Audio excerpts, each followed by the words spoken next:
Okay, we're going to go ahead and get started.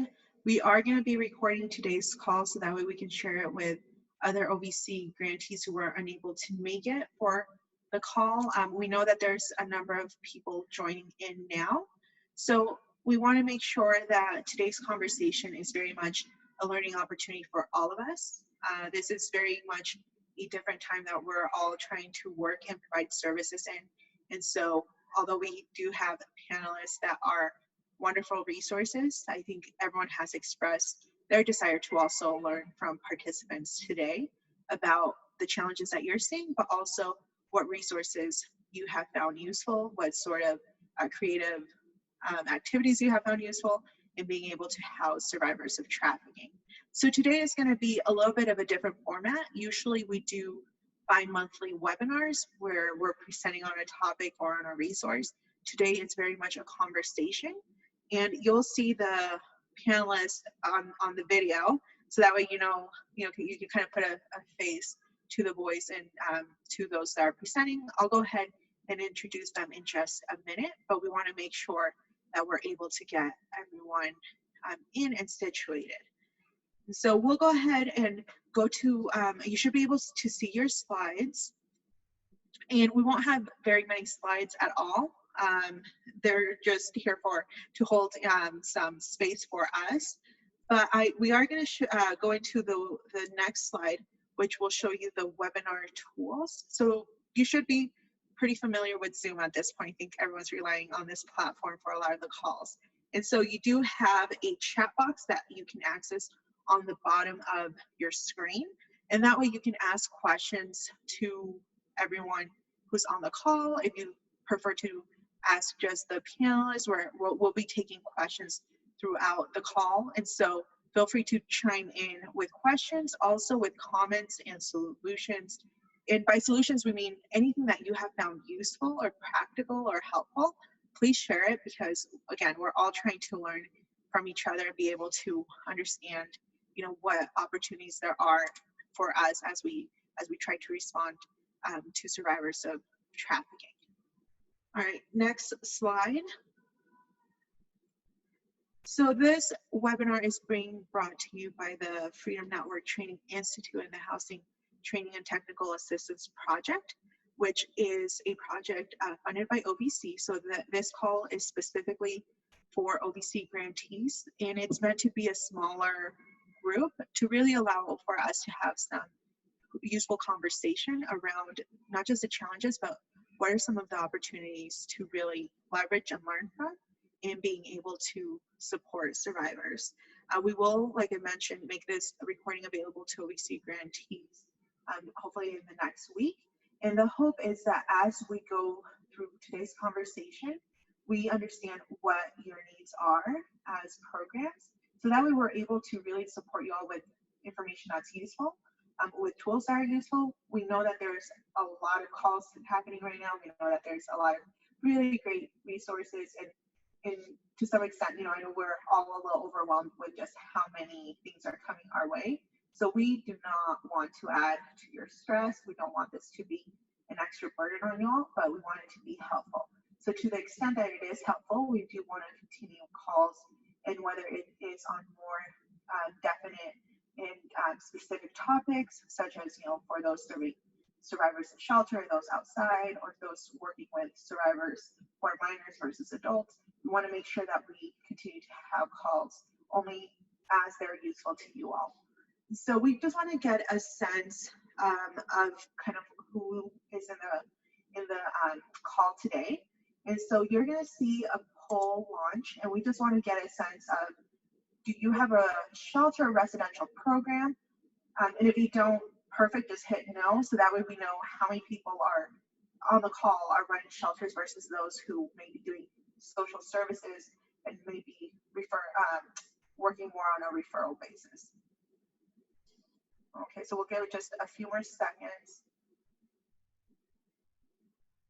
Okay, perfect. So we can go ahead and share the results. As you see, we have a good mix. It seems like there's definitely some people who are serving survivors in shelter settings or in program settings, but also there's a little higher percentage of those who are not, and we may be relying relying on referrals and our partners, either in shelters or otherwise. Perfect. We're going to go ahead and do one more poll. And the next poll, we're going to go ahead and launch it for us, is just to get a sense of what age group you serve, so that way we can also make sure that we highlight the answers and we tailor them for those that will be useful for you all, depending on the demographics. Okay. We'll go ahead and share those results. So it seems like it's a good mix again, a mix between adult serving organizations and minor serving organizations. So that's good to know. And we'll do just one more. We want to get a sense of what sort of increased need, if any, have you seen around housing for the survivors that you serve? So have you seen an increased need in housing, a decrease? Is at all possible, or no change?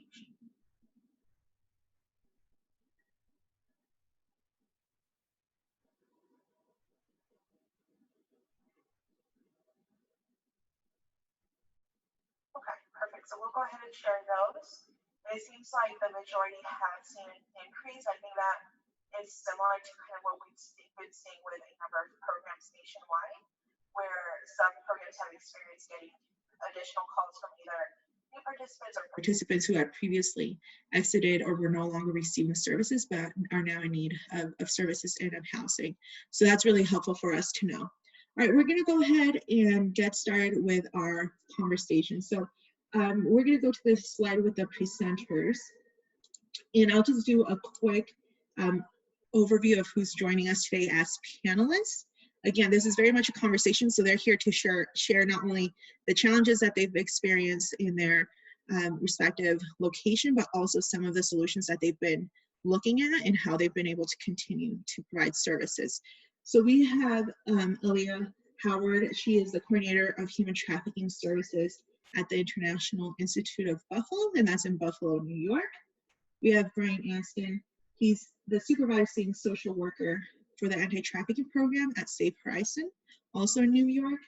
We have Rebecca Sprague. She's the housing program manager at CAST, which is based out of LA. And finally, we have Sulan Chang. She's the director of victim services at Mosaic in Dallas.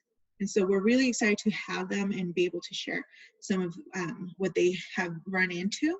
And so what we're going to do, and the way we're going to structure today's call, is that we'll just let each panelist kind of give us an overview of what they've been experiencing as COVID has spread more widely. Not only the challenges, but just a quick overview of what they've found useful, because we really want to allow the majority of the time to have you all provide questions, what you all have found useful, and we're going to be asking you to share with us in the chat box. In addition, we also received a number of questions for the panelists that came in through the registration. So we'll also make sure that we are including some of those and answering those during our discussion. But for now, we'll go ahead and get started, and we'll have Aaliyah go first. Hi, everyone. So like Karen said, I'm coming from Buffalo, New York.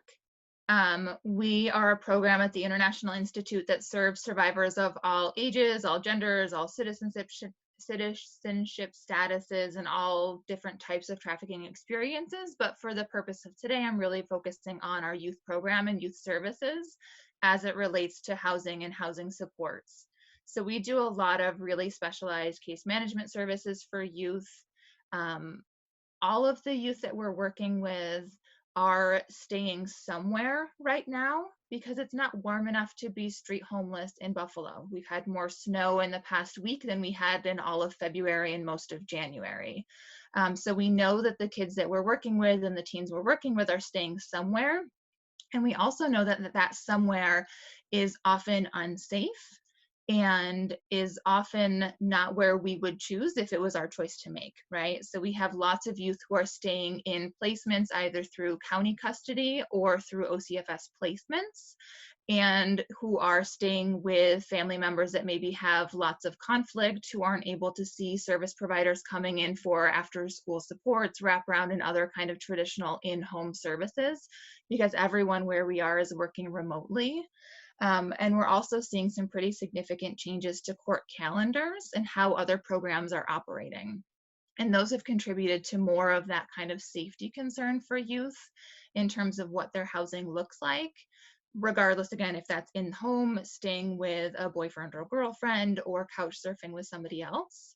So our responses to that have really looked like making sure that we're really relying on those collaborative relationships that we have with other partners in terms of maintaining good flows of information.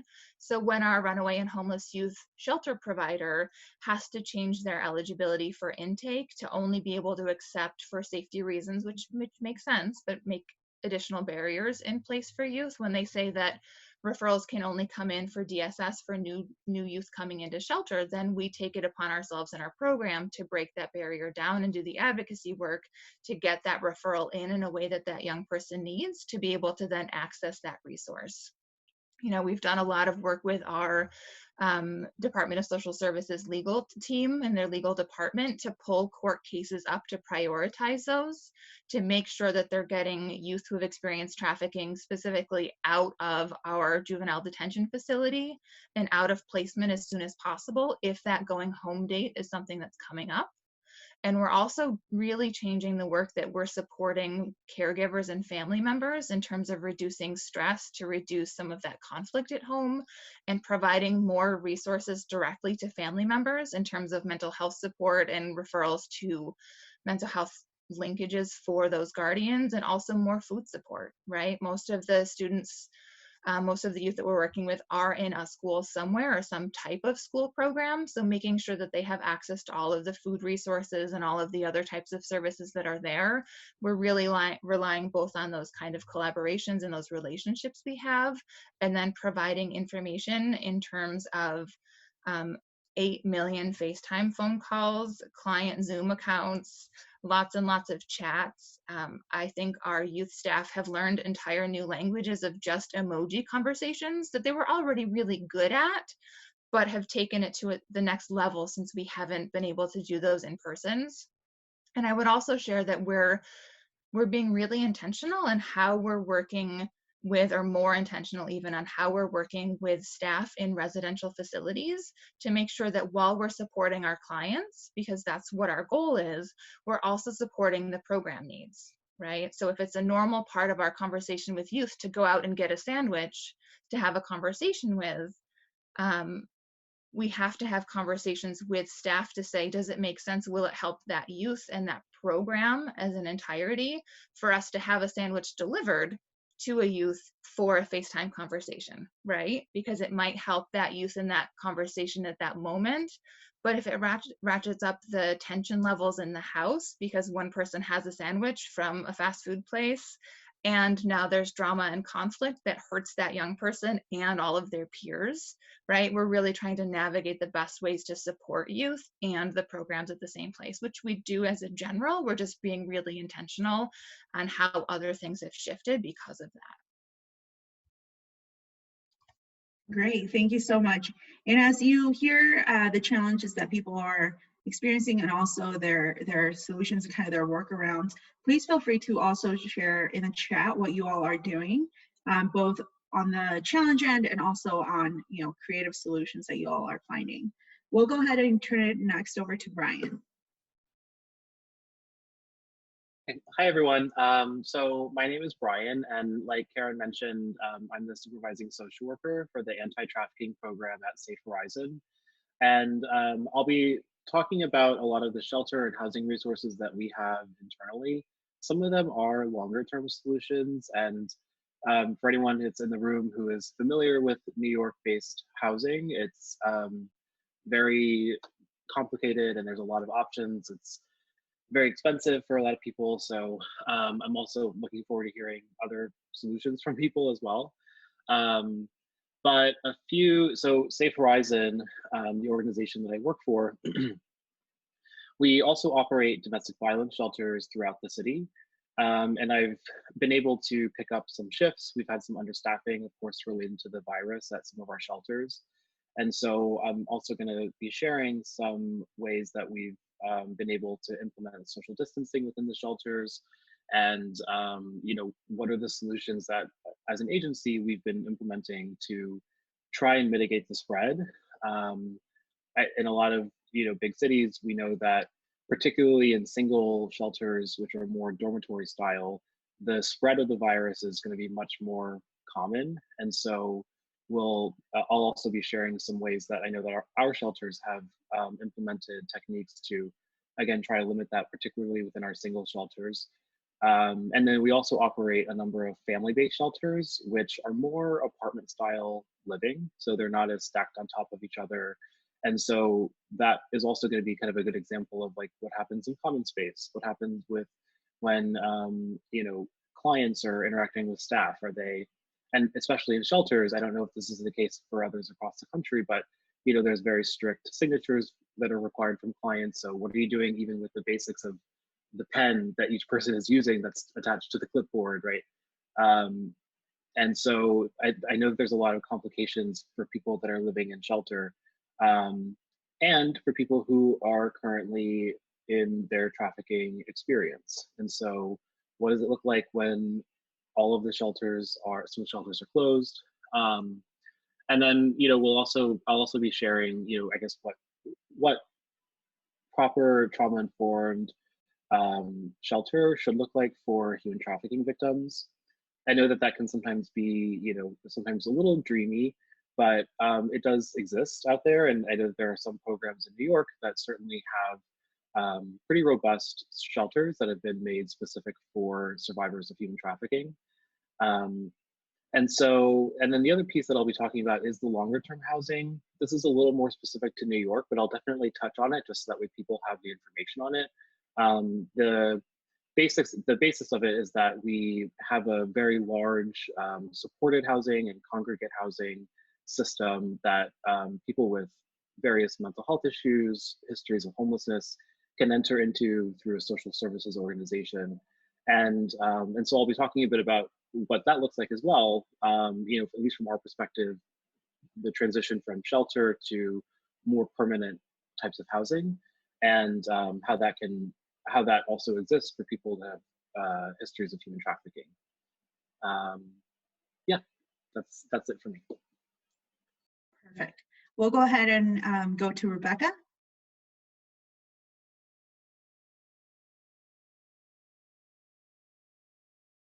I think we might not be hearing you, right? Nobody else is? No. Oh, there we go. Can you hear me? Yeah. Yes, okay, cool. Good morning, everyone. My name is Rebecca Milo Sprague, and I'm the Housing Program Manager for CAST, Coalition to Abolish Slavery and Trafficking in Los Angeles. Our agency serves both labor and sex trafficking survivors, all ages. We have a legal and then a social services empowerment program. And under that umbrella of the empowerment program, I run 2 shelters, which is an emergency shelter and a transitional shelter for both for women, identified adults. And today I'll be talking about shelter life and what it's looked like during this pandemic. Happy to answer any questions and just let you know how we've been handling everything. We have kept both shelters open, so we are through our 24-hour hotline still accepting intakes, callers that need shelter, where other shelters here in LA have opted not to, not all of them, but a lot of them have opted not to do any new intakes. Thank you, Rebecca. And we'll go ahead and move over to Sulean.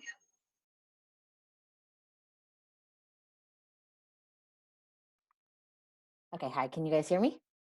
Okay, perfect. Hi, my name is Sulean Shane, and I'm with Mosaic Family Services, and we're located in Dallas, Texas. And we pretty much serve kind of Dallas, Texas, and all of the surrounding North Texas counties. Just so you guys understand where we're coming from, right now, Dallas County is operating under a pretty strict shelter-in-place order. And we have services for both trafficking survivors and family violence survivors. And that includes having a shelter that's more like a dormitory style, and transitional housing, which are more individual apartments. And then we have case management services, counseling, legal, and economic empowerment. We serve all survivors, regardless of, labor or sex trafficking, age, gender, or legal status, but the majority of our clients are adults that we work with. All of our services and staff have mainly moved over to remote working, with the exception of our shelter. And some of the top challenges we're really experiencing is in operating the shelter. There's been a lot of challenges, as anyone who's operating a shelter can imagine, especially over, balancing the safety of the community and residents and staff versus like controlling clients or re-traumatizing clients with all of our restrictions. So I have a lot I could say about that, but mainly the one thing we found is to really try to get buy-in from the clients themselves through providing information, explanations, the context in which we're doing things, and trying to identify what their concerns are and what their challenges are to actually being able to comply or follow any of the guidelines that we're making changes on. And then I think the other aspect is just preparing for COVID in general, like shortage of staff, supplies, what happens if we have a suspected COVID-19 case. So I think we've had to do a lot of planning conversations, and especially like creating multiple staff schedules on the case that we only have like 3 staff available or only 4 staff available.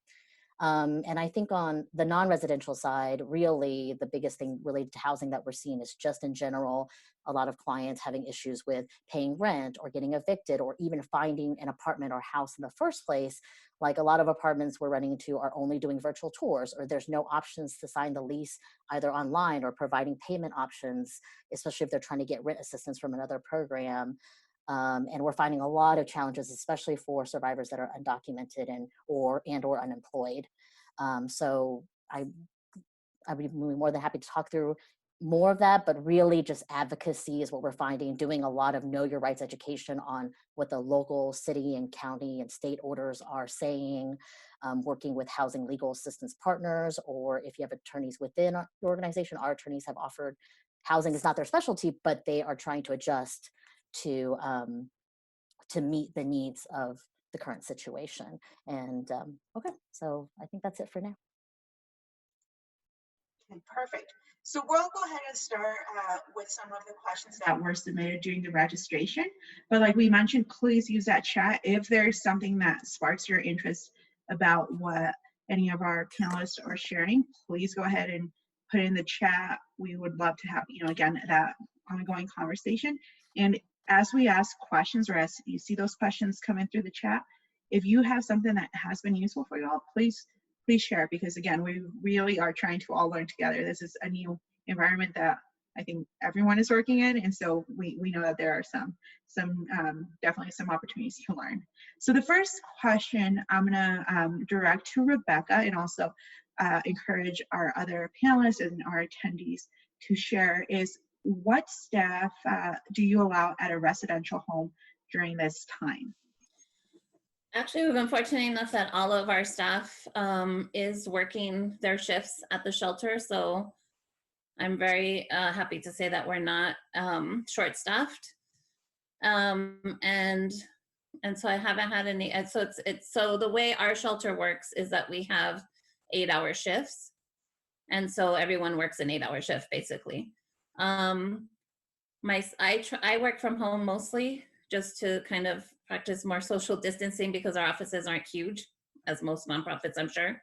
So we do practice social distancing, if giving the case manager, myself, and my shelter coordinator turns working from home to practice that social distancing, making sure everyone is being safe. And everyone is required to wear a mask and gloves while they're in LA in general, but definitely when they're working in the shelter system. If I can jump in also, so we've done a few things, and again, I'm talking from the perspective of a domestic violence shelter, but I think that a lot of these things can be kind of taken from one context and put into another. And so our shelters have unfortunately been shorter staffed than usual. And so one thing that the agency has done, I mean, luckily we have a large workforce to draw from. There's about 1,000 employees at Safe Horizon. So we're a pretty large nonprofit given our local status. So surveys went around for staff members to complete to see what interest they may have in other sites within the agency. On top of that, staff were also, and this is also a financial thing too, staff were offered an additional bonus for signing up for shifts in places that were really desperate. And then the second thing that they did for social distancing is, fortunately, most of our shelters, I think all of our shelters, have at least 2 office spaces that are separate from each other. And so separating staff, but also extending the shifts so that they're 12-hour shifts, rather than having overlap of 8-hour, 8-hour, 8-hour, they're doing it back to back. So 12 hours is the first shift, and then the 12 hours will be the second shift. So that way staff, there's not going to be so much overlap of 6 people. Instead, you have maybe 4 people working that day. And that will help, that's significantly helped a lot of the staff social distancing issues that we've had. And so those are a few things that we've done, at least from the staff perspective, to really encourage social distancing in the shelters. Yeah, and at CAST, we're paying hazard pay for shelter staff. Yeah. I just wanted to add from Mosaic, we have kind of done a little combination of both. We have actually reduced the staff at our shelter because during a given day with all the staff that normally works at the shelter, we would have anywhere from like 5, 6 staff. So in effort to do the social distancing, we've actually reduced our shelter shifts to only having 1 to maybe 2 max at any time, which and so what we've done is kind of done the 8-hour shift, but everybody's like rotating. So they're spending less time at the shelter, there's less staff available on site at the shelter. And we've even we have a childcare center on our shelter, but our childcare center is not currently able to operate. So then those staff are also kind of coming in with a rotation to help prevent burnout or to cover if somebody ends up needing, if they're sick or they're feeling, if they need to quarantine or anything like that. So we, in an effort to kind of help with that, we also have kind of like a floater person. Our shelter director is actually right now kind of our flex floater person, where she has midday shifts over other people's shifts. So at any time she could switch shifts and cover, again, somebody coming in sick or trying to self-quarantine. Yeah. And I don't know if this helps, but we heard about a shelter in California that actually doesn't have any staff. They've literally set up like a virtual computer situation where somebody's always on a computer. and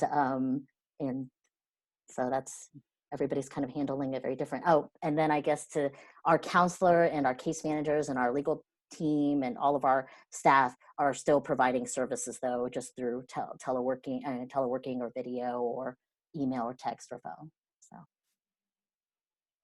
Perfect. In a minute, we'll get more into how to function as a remote staff. But I do want to follow up with Aaliyah. What are the staffing levels that you have seen or heard about being used in programs serving youth?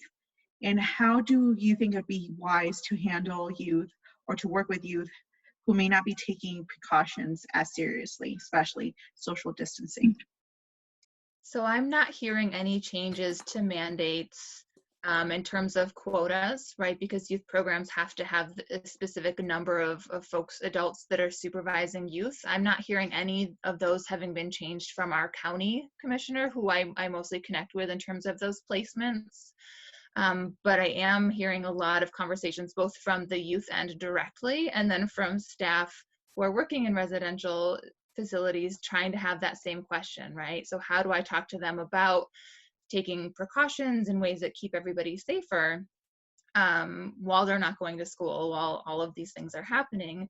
And for us, what we found to be most successful at this point is really going back to that choice, right? So if you are choosing to AWOL and leave placement right now, or home, or not follow social distancing guidelines that, you know, are in place in community, and also your parents or guardians, if you're living at home, are telling you to do, what are your options look like, right? We've done a lot of normalizing. Some of the biggest challenges have been around losing, or youth feeling like they've lost privilege, that they're not going out into community to be able to visit and have that kind of social outside of the facility engagement that they want to, and that they've worked really hard to earn. So kind of explaining that no one else has the opportunity to do that right now, and how do we build in activities? How do we support you? Can we send the facility more supplies and more sketchbooks and art pads? Like, how can we provide resources to make it easier? And then how do we help advocate for those connections, right? We've been working with a youth who really wants to leave placement to go and see their sibling in another placement because that's what the court promised. And of course that can't happen. Neither one of the facilities is allowed to transport anybody anywhere right now because we're on this kind of pause in New York State. So we're doing a lot to, again, do that advocacy work to be able to do a placement to placement kind of video call thing, right? So we're picking apart the reasons and not in a why, let me shame you for making choices I don't agree with kind of way. Of course, we already all know that that doesn't work with anyone, teens or children or adults, but to kind of pick apart the pressure points to see how we can reduce barriers to staying in placement if that's the safest option, or if the court date is supposed to be in 2 weeks to allow somebody to go home or to go to a step down, then how do we advocate to move that court placement up? Those are the things that we found to be more successful, but I'll tell you that we're doing a lot of support calls and a lot of the, you know, being that safe person to vent to for a young person in placement when they need to hear somebody that's not staff that's telling them what they need to do. Thank you. That's really helpful. And we're gonna, I think in that same vein, one of the questions that came in, and we'll start off with Brian, is what type of shelter do you feel like is best suited for survivors of trafficking, especially given maybe the higher demand now and the limited resources available? Yeah, it's, you know, I think that is, I guess that is tricky, and I think it depends on their needs. I mean, the first thing that we try to talk about with those that are coming in is trying to see, especially now, trying to see if they have any social supports that they trust enough to let them in their home until shelter space comes up. So we're really trying to enhance a lot of our safety planning to include as many supports in the community as we can. I think that the ideal placement is, there's one place in New York that has, I think, a pretty good model, and they're basically your everyday houses in, you know, your typical neighborhood that the shelter uses. And so the house, you know, there's multiple bedrooms in the house, and that's where the survivors sleep. But it's more of like a community family context, but not like a shelter. And I think that what's good about that is that it's very intimate. So the houses aren't, you know, it's not like a 10-bedroom house. It's like a 3-4 bedroom house. And it allows, I think, for a little more, it's not as imposing as your typical shelter where there's a lot of noise, there's maybe smells, or, you know, some things that can happen in contexts where people are living in larger numbers. So I think that that's a big one. Obviously, privacy is the number one. Privacy and confidential location, I think, is definitely the number one, especially for human trafficking survivors, where a lot of times the traffickers that we see can be very savvy. We've seen survivors be tracked down in the public shelter system, and so that can often be a pretty big barrier for us when we're working with survivors, is that the public shelter system has, in New York, I'll speak from our perspective, certainly has many issues and many issues related to violence. And so, and, you know, with the city shelter, kind of anyone can technically enter them, right? New York State in particular is a right to shelter state. So public shelters in New York City, at least, cannot say no to anyone. So again, I think that probably the two most things that I would look for in a shelter, and this is ideal situation, would be around confidentiality and how many other people are in that space as well. Great, thank you. And I'd be curious to hear from you all. We know that many people are having a difficult time, again, accessing shelter. So even if that is something that they choose, where they would like to go, some shelters are not taking new intakes. And so what have been kind of your workarounds, or what have you heard as being useful when there's really no option for shelter, at least for the time being? What have you all seen? Yeah, Rebecca, let's start with you. Oh, I don't think we are getting your audio again. Hear me? Yes. Okay, because I was not muted. Okay. my internet might be kind of spotty. But anyway, so for Los Angeles, we're working with the mayor's office who has who got funding from a celebrity to assist with housing options, particularly motels for women who are victims of some type of crime. So that includes the DV and sexual assault agencies as well. And so that's how we've been, I would say, handling some of the clients that maybe, you know, because like I said, our shelters only house women identified survivors. So for everyone else, because we do operate the 24-hour hotline, we've been using motel. And then I think at large, we're all hoping to access this money in the next few days through the mayor's office to motel clients. Through that fund, they're also talking about hiring case managers or having some type of stipend for case managers at agencies to provide services to those that are moteled. So those are the options for us right now.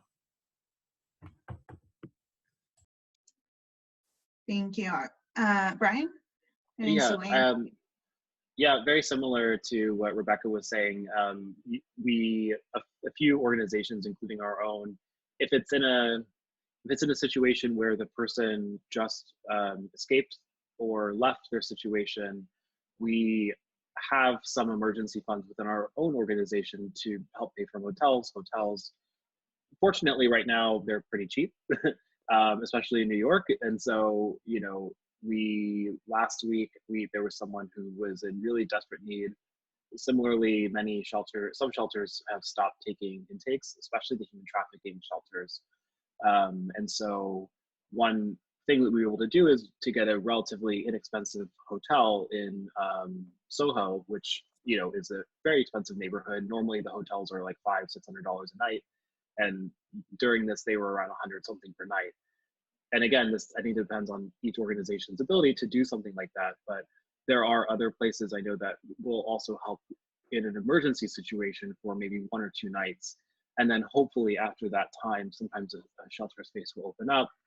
Perhaps that person is feeling a little safer, that they've gotten some distance from their trafficking, that maybe they feel more comfortable to enter into a less desirable type of shelter. So we try to work with them as best as we can. And I think, like Rebecca was saying, I think that hotels and motels that's kind of the big thing right now for us. In the absolute, you know, there's nothing else. I think on our end, I would echo everything that Brian and Rebecca said, especially with, you know, hotels has been one of our biggest utilized options at this point. And luckily we had already had kind of setups in advance with hotels, but, you know, but I would also echo there's the Safe Shelter Collaborative, if anyone has heard of it or not heard of it, but they do like a safe night. It's like a crowdsource funding app where donors can get on and you just request like a night of hotel, and then donors can like pay for it or donate to your organization specifically for that. That's harder as you're trying to place people for longer term, but especially if you're just needing 1 or 2 nights or even a week, it's a pretty relatively, it's a good resource to look into. We've also done things like, I think the other thing we would also recommend is maybe for those of you guys who are non-residential programs and trying to get into shelters, just calling the local shelters in your area to understand what their situation is like. Are they accepting new clients or not? And even kind of like what Brian was saying, you know, doing the research a little bit as advocates to figure out what the homeless shelters are like in your area, if that's the only option you have, and kind of learning their location and learning what their setup is like so that you can better inform survivors and they can kind of make more informed choices. I would definitely echo that you'll probably need to think through additional safety planning, especially if they're going into like a homeless shelter where, you know, confidentiality, privacy, and security may not be as prevalent there. Then there might be additional levels of safety planning. I'm also going to echo like using the National Domestic Violence Hotlines and the National Human Trafficking Hotlines, especially if a survivor is willing temporarily to kind of relocate. You may not have success in your local area, but you could maybe try to help get them connected with shelters in other areas, because I have been on calls where some areas or locations have said that their shelters are less full or have more space, or there's actually not a lot of people accessing the shelters. And the other thing I was going to echo was about maybe really talking to your city council people or your local politicians, because in Dallas, there is a lot of conversations happening on that level for, city funded, funded hotel rooms, or, accessing the Realtors Association and things like that. Now, none of that has come to complete fruition at this point, but at least conversations are happening, so you can help advocate or start that conversation. Can I add a piece around some updates with shelter programs? Yes, please do. So we're seeing a lot of changes in terms of how, the eligibility, like I mentioned at the beginning, having to have referrals to be able to enter rather than a youth just walking into the runaway homeless youth shelter provider, but also keeping really solid track of which programs policies are changing when. We're seeing restrictions in terms of movement. Some programs are having more groups that they're asking people to participate in kind of virtual ways, and some of them are having less. So making sure that as we're giving clients options, that we're giving them with the most updated information, because some of those options might feel more safe now than they did a month ago. Because of changes that have happened in what some of the safety and security measures different shelters are taking into account, and some of them might feel less safe now. We just want to make sure that we're giving people updated information, and here at least that information is changing on a weekly, if not daily basis. So we're setting up communication protocols with each of the shelters. Are you gonna call us if something changes, or is it helpful if we call you every Monday morning, right? So having those agreements in place, so we're providing up-to-date information because it is changing so quickly. Thanks.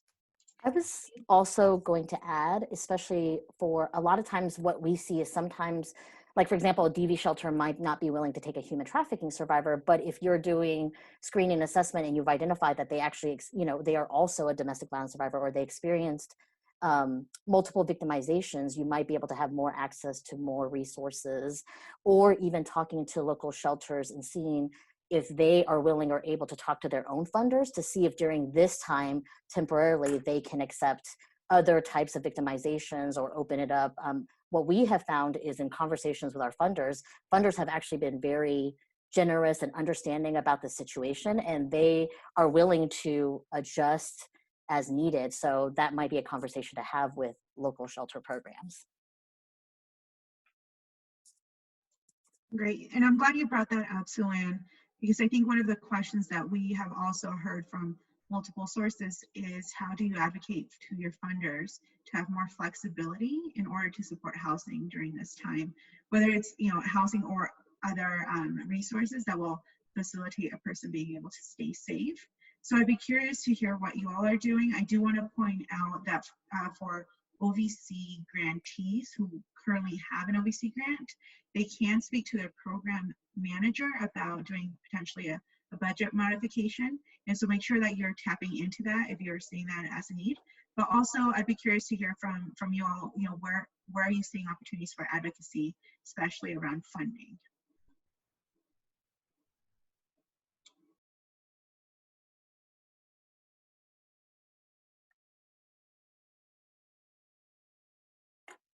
Can you hear me? Okay, good. We have been working on our grants for seeing what budget modifications we can do.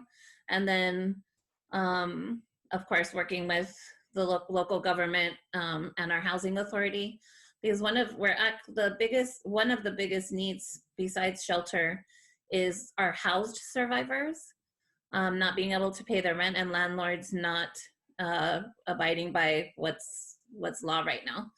They're still getting threatened to be evicted and all that sort of thing. So causes a lot of panic, obviously. And so we've been trying to figure out where we do have through some of our grants support for that, but not for all of them because there's many. And so we're currently trying to work with our local housing authority to see if there's something that they can do to provide us funding to help our clients not lose their housing. And then we also have a legal team that Housing isn't also not their specialty, but they also have been putting together information for clients and for staff on know your rights type of things that Solana was talking about as well, which has helped, of course, and so that's hopefully the housing authority will come through for us. Yeah, and just to echo Rebecca and Solana about the Know Your Rights piece, you know, I think it does differ by jurisdiction. You know, New York, it's a 90-day freeze on at least evictions and housing court proceedings.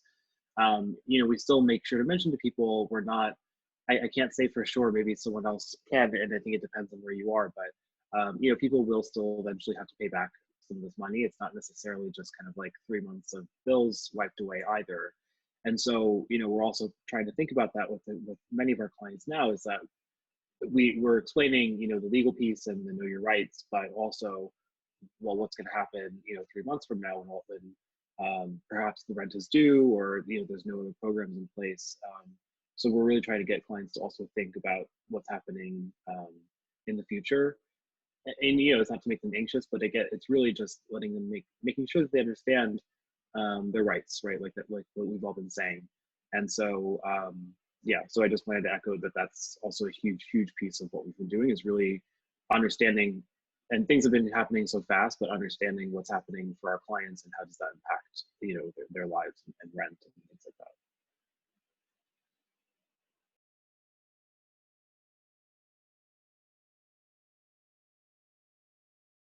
Sorry, my computer would not let me unmute. Okay, thank you. That's actually extremely useful. One of the questions that had also come in around this topic is, how do you work and really assist the clients that you're working with, especially when they're having challenges with their landlord because either they've lost jobs or they've lost income due to COVID-19, and how to, you know, what resources have you found useful in helping them, one, know their rights, but also maybe advocate for them to continue to keep their housing? And that I'll just open that up to all of you.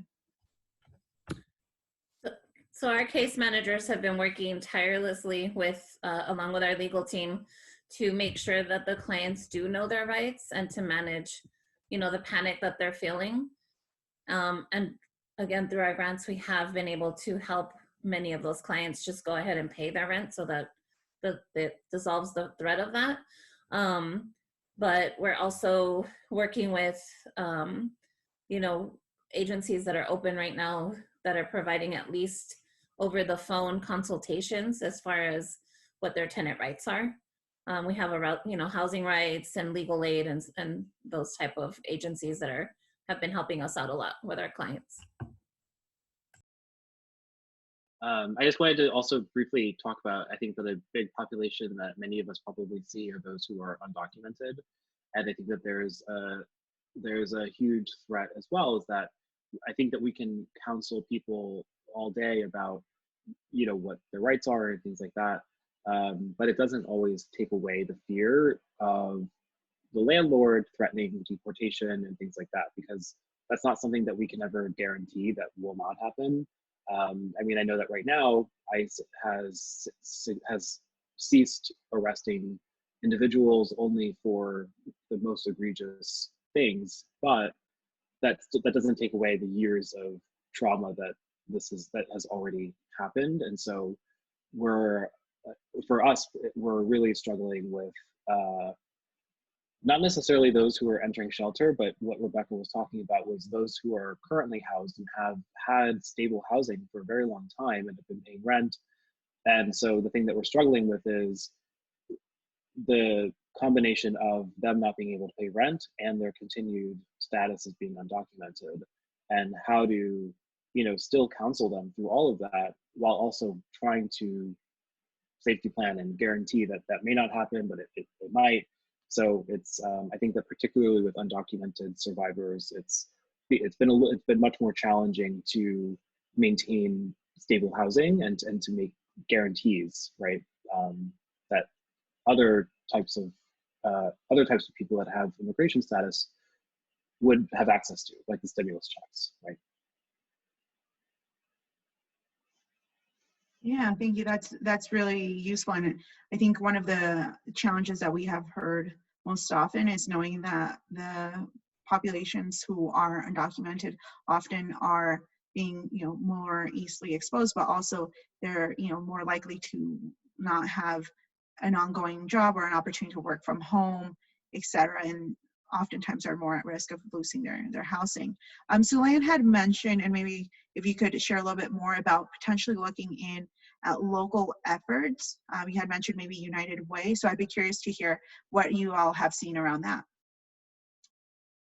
Um, at least for us, so I just know that in our Dallas area, there's been a lot of different, like United Way has been one of them, but there's other local foundations that have been like doing a lot of fundraising specifically around COVID-19 response, and they are opening, up applications, and a lot of nonprofits are applying, and they're, from what I can tell, they're making it very kind of unrestricted, and they're trying really hard to make it like it doesn't necessarily have to go to one particular thing or another thing. But it's, so that's been kind of a source that we've been tapping into, especially looking at, we're anticipating we're going to have a lot more hotel costs. So that's one of the ways that we're looking at paying for those hotel costs outside of whatever is currently in our budget, is really tapping into just the local funding efforts that have been rising around COVID-19. I know, for example, we have like a North Texas Giving Day that's normally always in, I think, September. But this year they're like bumping that. So it's a North Texas wide fundraising effort. So they're bumping that up, and they're actually, like, I think starting it now or soon, or way in advance than the normal day, so that there's a lot more funds being raised. So just figuring out in your local area what that might look like. I'm assuming United Way, because it's nationwide, there will be efforts all across the board with United Way, and they're usually pretty tapped into all of the local fundraising efforts from funders or foundations and things like that. So. Great, thank you. And Oh, Aaliyah, I wanted, yeah, go ahead. well, I was just going to add, I don't know, because I had to step out for an emergency call, but in case I'm on the wrong end, talking about undocumented survivors, I echo what everybody was saying, but I don't know if this answers whatever question came up about it. But for us, one of the things we've tried to do is, especially for undocumented survivors who are currently in our shelter or transitional housing program, and just in general, we've really looked at suspending exit dates and things like that, so that people can choose to leave on their own if they want to, but at least that's not looming over them in this exact moment, and we understand maybe even needing to extend and things like that because of the current situation. Perfect. Yeah, that's actually super helpful. And Aaliyah, I was wondering, what have you seen as far as resources, housing resources for youth, especially during this time? We know that some of them might be involved with different juvenile systems, but what are you seeing? Where do you see, if a person needed to refer a young person, where could they go? So right now, our runaway and homeless youth shelter is still up and running. We just need to make sure that they've gotten into that system at this point through social services. But again, because we have those relationships built up, that can be a very, I don't want to minimize it and say easy phone call, but it's certainly easier than it would be if we weren't still working to maintain those relationships while we're all still working from home. So a phone call to a caseworker that says, yes, here's your referral, let me call the RHY program to say so-and-so is allowed to come in, that's taking some of that pressure off. But we're also looking at being able to be flexible enough with our funding to do what we can to ease some of the pressure that would make a youth less safe or need to leave home, right? So if that's a food card for a whole family instead of a food card for a youth, then that's something that we can do. Or, making sure that phone bills get paid so everybody can maintain appointments. We were starting to hear people being worried about phone bills, and so they were juggling, do I go to this online AA meeting, or do I go to my mental health, or do I wait for that virtual court date that I know that I need to have an hour of minutes for, which was creating a lot of tension in homes, which made it harder for youth to be able to feel comfortable staying at home, right, or staying wherever they were with another informal person that might also have been safe. So really trying to be creative in responding to how do we, again, reduce those barriers to stay where youth are. We're also seeing a really really, I think, exciting uptick in grassroots community fundraising through like community-wide GoFundMes for rent and utility payments. And we're seeing mobile food pantries in ways that we haven't seen before. So there's free, no questions asked food pantries that are just dropping off bags of food that you don't have to have ID for or prove that you live in a zip code, that have been really helpful for youth and for adult clients as well as resources from people's schools. And some of the immigrant rights groups that we're working with are also doing direct funding to help people maintain in those housings. Yep. Perfect, thank you. That's really, really helpful. And we have heard, just not even specific to housing, but just more as a network, of a couple of groups who are supporting either like domestic workers or other individuals who are kind of standing up some emergency relief funds. And so as we see that information come out, we're happy to share, but we know that there are a lot of like community-wide or even like network-wide efforts of people acknowledging that there are a large number of individuals who will not have access to their employment or to like the stimulus checks or any sort of financial support that may be in need of getting, you know, some financial support from another place. So that's really useful. Thank you. The next piece that we want to kind of tackle is knowing that there are a lot of restrictions right now, especially around mobility or in social distancing and what that looks like. How do you address survivor choice and autonomy and with safety and making sure that, you know, one is not imbalanced and that people are able to address safety versus like control? So we'll start off with Rebecca. I think it would be great to hear from all of you. Just how do you keep that balance? It's tough, I'm not gonna lie. So our shelter is a house, like a normal house, kind of like what Brian was talking about. And so what we've done, one of the things we put into effect fairly quickly with the social distancing is assigning cooking times for everyone to cook one at a time. Because before they used to all cook together, you know, a few would cook at the same time, and then how many are allowed to sit in the dining room safely to eat their food. So that has worked out fairly well. Sometimes, you know, women, you know, will start coming in and just cooking behind someone else. So then staff does have to step in and remind them that that's not their cooking time. And then we've also had to restrict like all the communal living, like watching TV, a lot of our activities. But what we have done is try to plan a lot of activities simultaneously, but in different areas. Luckily, we have a fairly large living room and a really large backyard. And since our weather's been amazing, sorry for those that have not had that, we've been able to do 2 groups of fun stuff, or we've done like we do movie nights every weekend, but we've been able to kind of separate them into 2 so that they maintain social distancing. Because even all of the activities that we're trying to do and, you know, and they all are self-quarantined, like they're all quarantined, they don't go out unless it's absolutely necessary. We have staff shopping for their groceries, or we utilize, for the most part, we really do utilize a lot of the delivery services for them, which can be challenging, which I'm sure you've all experienced with all the wait times. And also our local food bank has done where you can just drive by and they'll give you food for your shelter. So that's worked out really well. But I think the biggest challenge has been the cabin fever and the triggers. You know, a lot of the pandemic I'm sure you've all experienced this, has really triggered a lot of the clients.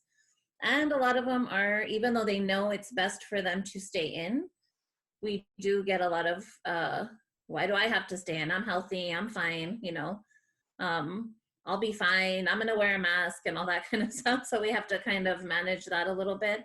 We do, if they're absolutely feeling the cabin fever and very pent up, we let them take short walks around the neighborhood.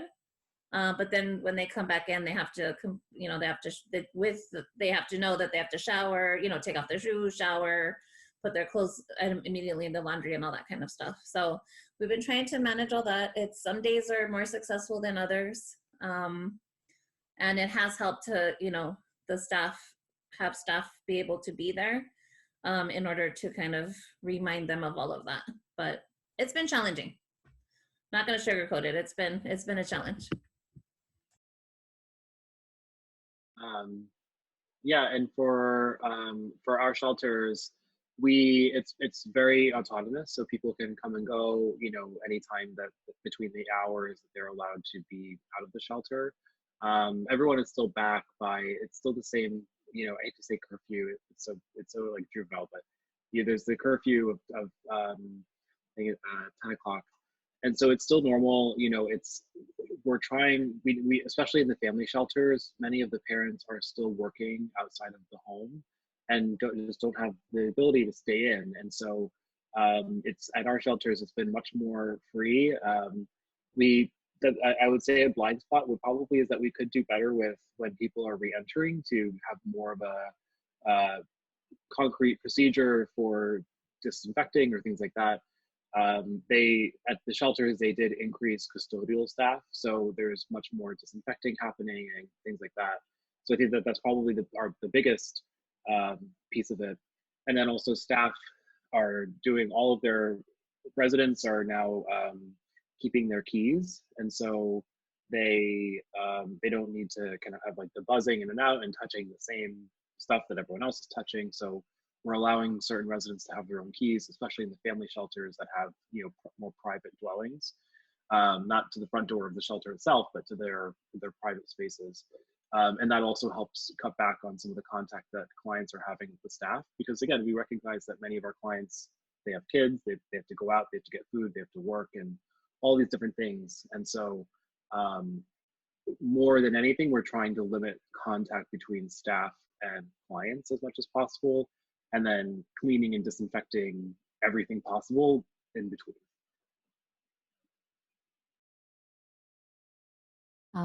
So I would echo what Rebecca's saying, is that it's definitely not easy. And I personally, I'll be honest, I do not work at our shelter, but I have the most amount of respect and admiration for people working at our shelter right now. And, you know, we think we're trying so hard to prepare, but it feels like we're making it up as we go. And every day something like changes or needs to be adjusted. And so I think that that's okay. That is the situation we're in. So kind of just accepting and owning like that's kind of the situation we're in right now. I think what's also been really challenging for us is we've actually undergone like a several years effort to go into more like rules reduction. And so all of a sudden we're having to kind of like do the opposite of what we've been trying to do for a long time now. And we're finding a lot of battles between clients who actually like and want the isolation and the shelter in place and all the rules and all the efforts to clean and make sure everybody's doing everything it's supposed to be doing, versus like clients who do not have as much of a concern. So that's already been kind of an internal battle for us. You know, I think that like I said before, really just explaining the situation. We've been relying a lot on like, you know, explaining the county shelter in place order, our local public health, you know. So for our local public health, they told us that if one person is even suspected of having COVID, we gotta have to treat the whole shelter as if it's one big household. And you do that for several reasons, also for confidentiality reasons, so you're not isolating any individual person. And so we're trying to at least give explanations and reasons as to why we're doing things. We're really trying to figure out what is causing barriers and challenges, and understanding why clients are frustrated or they can't, you know, meet certain shelter guidelines. We're trying to give as much control back to the clients as possible. So, you know, we have free and open access to like all the supplies and food. We've relocated things so they don't have to come ask staff for things, or everything's just made very easily available to them.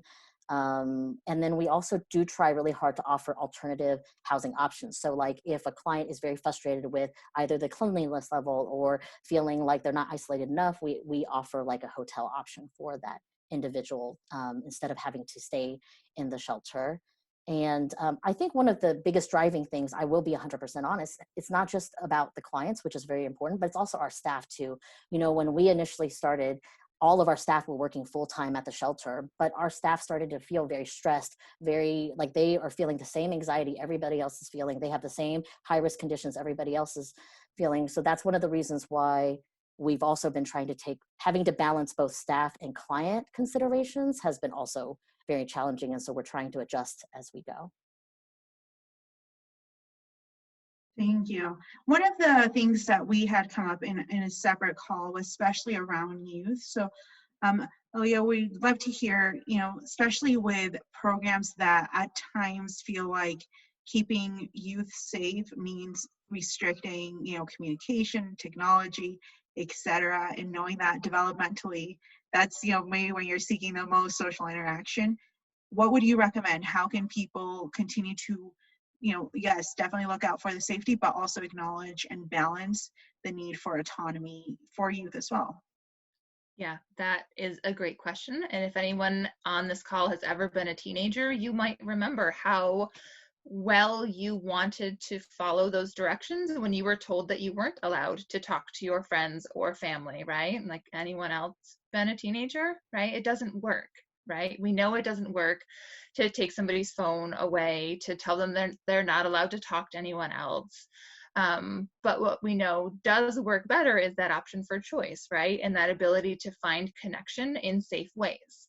Right now, it's not safe, and the mall's closed anyways, but it's not safe to go out to those places where connection would normally happen. So navigating safer ways to do that, right? Making sure that we are paying that phone bill so youth have ways to connect with family and to folks to be able to do the same Zoom calls that we're probably all doing with our own friends and family, right? So looking at safer ways to meet that connection need, because we know that lack of connection is a major vulnerability for youth that are, you know, at risk of being trafficked, right? So building those connections up and building those choices.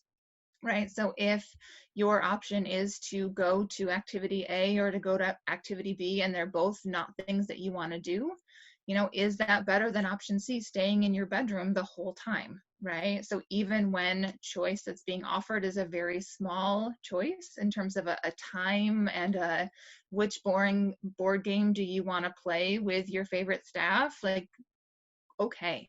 If that's where we are now, we're kind of trying to work in supports for folks to be able to do that and build those connections, right? In explanation-based, fact-based ways, right? Here are the reasons why it's not safe to go on that outing. It's not that anyone didn't earn privilege. It's not that, because a lot of them are kind of code-based, right? It's not that you're on code red that you're not allowed to go out. It's that we are all on this shelter in place. And so here's where it's at. Again, that information based, so we can provide some choice and some connection.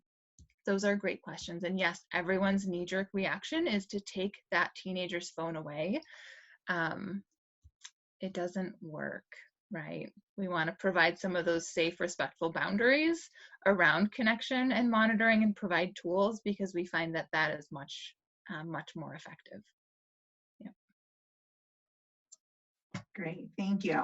And that's really helpful, especially I know that for even staff members in the conversations we've had, you know, social distancing is different, and it is difficult for the majority of individuals. I know that there are some introverts that are thriving right now. I am not one of them. And, you know, for a lot of us, you know, who maybe have not experienced any type of victimization, it's really hard. So I cannot even imagine, you know, somebody that is, you know, a survivor, and that we are taking away their social connection, you know, be it by their phone use or by their computers. So some of the, I think, Leah, that you're right on, of allowing them to have options of safer ways to interact, and this might be the perfect time to really allow them to use that cell phone, really like give that control back to them, or at least a portion of what, you know, that control could be, and not just for minors and for youth, but really for everyone, because we know that oftentimes, but usually in residential programs, there's this desire to keep people safe, and sometimes people think that by taking away cell phones, that's going to disconnect them from their trafficking situation. But I think, as we can all attest to, right now, social distancing is difficult, and if we're isolating people even more, we're not necessarily doing them a favor. Okay, we're gonna add something else. No, that's fine. Oh, okay, perfect. The next question, and we'll start off with Sulan, but I'd love to hear from the rest of you and also from the people who are on the call, is what creative ways are you finding to overcome remote work challenges, especially for those of us who have been, I don't know if it's fortunate maybe to be able to work remotely, because I know it comes with its own challenges, but what have you found as a challenge, and also what are some of the creative workarounds that you've found? Okay, I don't know if they're necessarily creative, but at least I'll tell you guys what we're trying to do. One resource that I would definitely give is the National Network to End Domestic Violence has they have a bunch of resources and webinars that are specific to providing like digital services. They have a whole toolkit. I can share the link with Karen and she can share it. But it's a really exhaustive, their webinars have actually been really, really great. And it's been really useful, especially considering they touch a lot about like VAWA confidentiality and digital services that meet those requirements and things like that. So they also do a really great job with technology safety toolkits as well. So that's one resource that we've been really utilizing. I think for us, really, it's just been trying to meet clients where they're at and with whatever communication method they are most comfortable with or they prefer. And again, the caveat is obviously explaining what those risks are so that survivors understand that and they can make informed choices. But I know that nowadays, especially nowadays, our advocates are having to use a lot more of like WhatsApp, WeChat, Facebook, and we're trying to find ways of them creating kind of like separate work accounts or phone number of a cell phone or even a Google Voice number if they don't have any other choice to create these accounts so that they can keep kind of like their personal and their professional lives separate. I think for me, what I've seen has been the best thing that's come out of this is our frontline workers are just like superstars. They have not stopped working from the day that everything kind of moved over to more remote or shelter in place. And everybody has just been helping everybody. So, not all of we allow a lot of flexibility at this point. We're allowing staff to work from home if they need to work from home. We're allowing staff to continue to meet with clients in person if they want to be. We try to be flexible and accommodate to each individual staff person's kind of preferences. And then we kind of make up for it by staff helping each other out. So if there's staff going to the office, they let everybody know that they're going to the office and then other staff can ask for assistance. Staff are helping each other like pick up and drop off supplies to clients. Some of our staff are taking on new roles. I think kind of Brian kind of mentioned this too, but they're cross-training or some of, where they're just taking on new roles or they're helping out or they're helping out at the shelter as backup. And the other thing that a lot of our staff has come together to do is really just resource development. I feel like curating resources left and right, just because so many of the usual resources that we use have been shut down or limited or not accepting. So every single day, it's just like this. There's tons and tons of resources that are being identified and emergency resources. We're trying to do like a Google document to share all those resources internally with everybody so that everybody can see kind of like the real life updates and for the resource guide. We've also tried to like divide and conquer it so that not everybody's looking up all the same resources. And we've also really focused a lot on self-care for both staff and clients, just allowing a lot of flexibility, a lot of adjustments. We do things like virtual lunch hangouts or birthday celebrations we don't forget about that part, and we're doing a lot of like, checking in with each other, providing peer support, emotional support, reminders to take breaks throughout the day because you're like looking at a computer 24/7, it feels like. And just really not only encouraging the staff, but having the supervisors and the admin staff kind of model that same behavior so that, a lot of times there are staff that tell me like, when you tell me you're taking a break, it makes me feel comfortable to take a break, so just kind of, so I think that's kind of the different things we've been doing. Hi. So we've been doing a lot of the same thing. Most of our case managers, that they're not, well, all of our case managers, that they're not shelter staff have been working from home as long as our admin staff, and we have an internal system called Ring Central that you can do video conferencing and that kind of thing. So we've been doing like coffee breaks and birthday celebrations, and we just started a Wellness Wednesday, which they have. We have different staff lead different activities. So today's the first one that where they're doing like mindfulness, that we're gonna do grounding, you know, talk about isolation, like things like that, like, you know, how you're feeling, if you want to share. And then also after this, since we just launched it today, we're just going to put out like a little survey to the staff to see what would be helpful for them. But we're all trying to, we do our all staff meetings virtually. And so, yeah, we're trying to, as much as possible, stay as connected as we can. And then as far as the case manager with their clients, the same thing, it's whatever they're most comfortable with, whether it's Zoom, which I've heard is kind of iffy because of confidentiality, or just over the phone. Yeah, very similar to the other, to Lana and Rebecca. We're trying to make it more client led. So if they feel more comfortable speaking on the phone, we'll speak to them on the phone. We have access to Zoom, Skype. There's another platform that's specific for healthcare providers called Doxy, and that's a kind of an individualized link that you don't need to sign up for. So that can be helpful for clients on the go. We've been struggling a bit with some of our clients, of course, with being quarantined, and especially in New York. You know, many people are trapped with their abusers and their traffickers inside, and so we're trying to be creative with the apps and things like that we use to maintain privacy. A big one that we use is Signal for people who have abusers living in the home, because Signal, it deletes the messages when you close the app. And so we'll speak with some of our more of the high-risk clients, and again, those who are living with an abuser. We will message them through these apps where if they close it or if they swipe out of it, the messages will automatically be deleted. And so that's one way that we try to, you know, maintain that. And it's complicated, you know, and we're also trying to support our clients who are still working.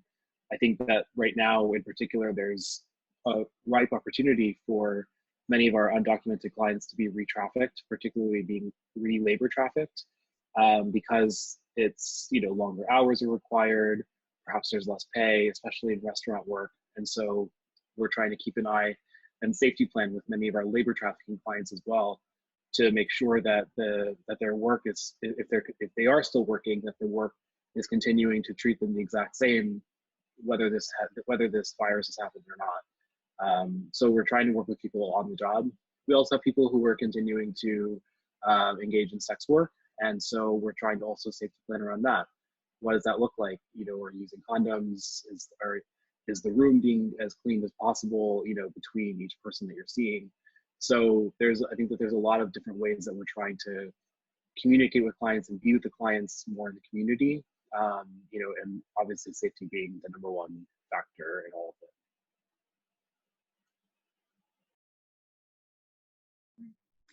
We're only working remotely at this point and have been for about a month right now.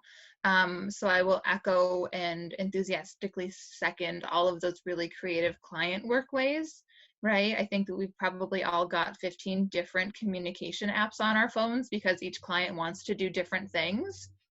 And that has been really natural for some of our staff that love to use technology, and that has not been comfortable for some of our other staff who don't want to and don't like and still need to remind themselves how to use a Zoom call every time, even though we've had 15 Zoom meetings a week, right? So in terms of the staff support piece of this, we really wanted to be intentional and normalize the ask for a walkthrough for each of these tools that you're going to be using, right? So one person didn't feel uncomfortable asking for help to run their first Zoom call or Zoom meeting. We really built in the kind of tutorials for a lot of these apps into staff support work, so staff could feel really engaged and not like they were missing, and not be able to transition as smoothly as possible to supporting clients.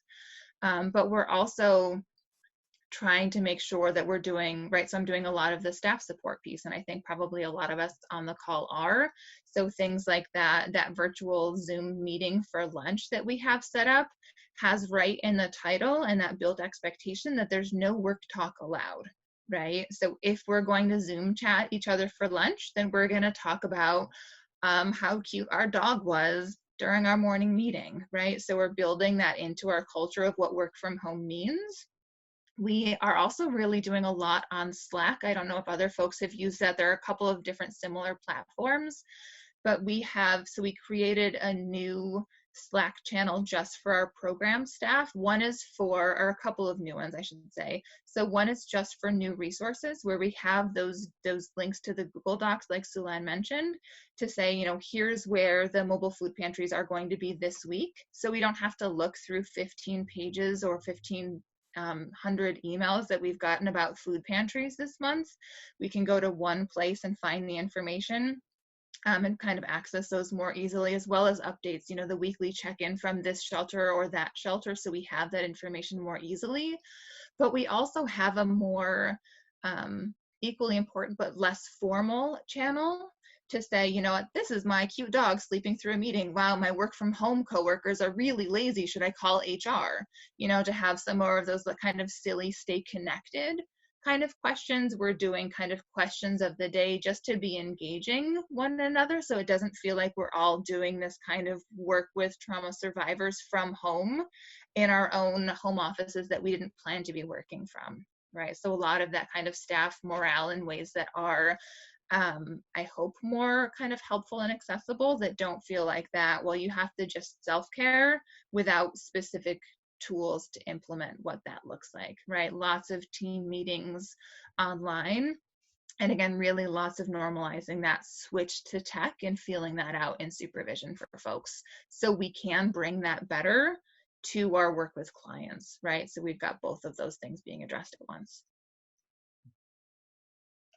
Thank you so much. That has been really useful. And I know as most of us have switched over to a remote working style, it's really important to know not only how to handle some of the direct service with our clients, but also how do you handle supervision and working with your team and continuing to have that. We know that a lot of people are working from new environments, so there's lots of background noise. My baby was just crying on the background, and I was like, oh, I hope she's done by the time I unmute myself. And she is. She's teething. And so, yeah, so there's lots of whining happening from my end, and she's perfect. And so, yeah, so we're just really excited to be able to hear from you all, what you find useful, what you've been able to implement, knowing that this is ongoing and developing. And so we want to make sure that we give each other, kind of the opportunity to hear and learn from each other. So we want to, we only have a few minutes left. So we wanted to ask one more poll question, which Ivanka will go ahead and bring up. And we're just curious on what resource you all are referring the most often to.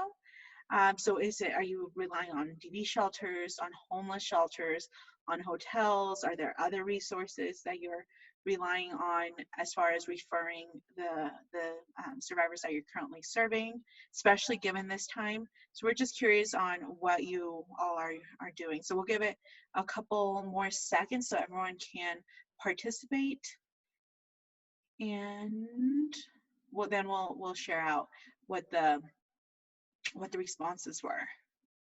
So again, it looks like there is definitely a mix. Good to know, a lot of diversity here.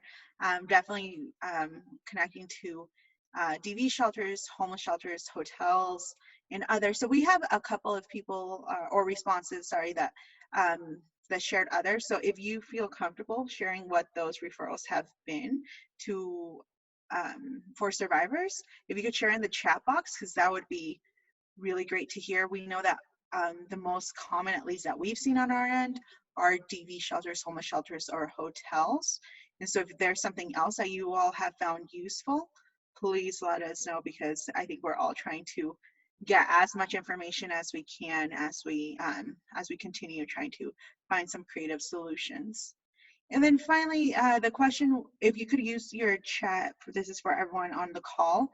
We're curious if topic-specific calls would be useful. So very similar to this, where we can definitely invite some panelists to share what they've experienced, what they're seeing useful, but definitely engaging with the attendees on each call around whether it's talking specifically about practices and policies in shelters. Is it talking about how do you work with minors and within those systems? Is it talking about specifically how to house and how to find housing for undocumented survivors or labor trafficking survivors or male survivors? So if you could just put in the chat box what topics would be useful for you, because we do want to be responsive to the needs that you all find you're running into, and we don't want to, again, overwhelm you with lots of calls. We have put together just a little Word Google Doc to summarize some of the resources that we've seen tied to trafficking and to housing, trafficking and housing. And so Ivanka will share that in the chat box. We found that as we were compiling resources, they were quickly outdated, and then there was new stuff. And so this will be kind of a living document that we will just go in and update every week, just on anything that we're seeing around housing and trafficking or something that could be useful to you all. There's a lot of really great resources from a number of our partners, definitely from some of our friends over on the DV field. And so we want to, wherever we can find promising ideas, we want to share those. And also in the chat box, there was a link to the guide that Sulan had mentioned on working remotely. So feel free to look at that. And if you have any questions or anything that you're struggling with, you want to connect with one of our panelists today, go ahead and you can email us at training@freedomnetworkusa.org. We'll put the email on the chat box, so that way we can help think through some creative ideas or connect you to programs that we know may be struggling and maybe have some solutions or ideas for solutions. But also, if you, again, like we mentioned, if you have any ideas on what type of calls would be useful, we want to make sure that we are able to think through some potential solutions. If you're struggling with it, it's very likely that most people are, or there's other programs that are facing very similar challenges. And so we just want you to know that you're not alone. We're all, some of, I think direct service providers are definitely feeling it a little more, but we're so thankful for the work that you're doing, and we want to continue to support you in any way that we can. So please connect and let us know how we can do that. And finally, we want to thank so much give a big thank you to our panelists for being able to share the challenges that they're experiencing and what has been useful for them. We'll go ahead and follow up next week with an email with this recording, also with the document that we mentioned. And then if you have any questions, again, we're here for you all, and let us know how we can help. Thank you again, and thanks so much for joining. Thank you.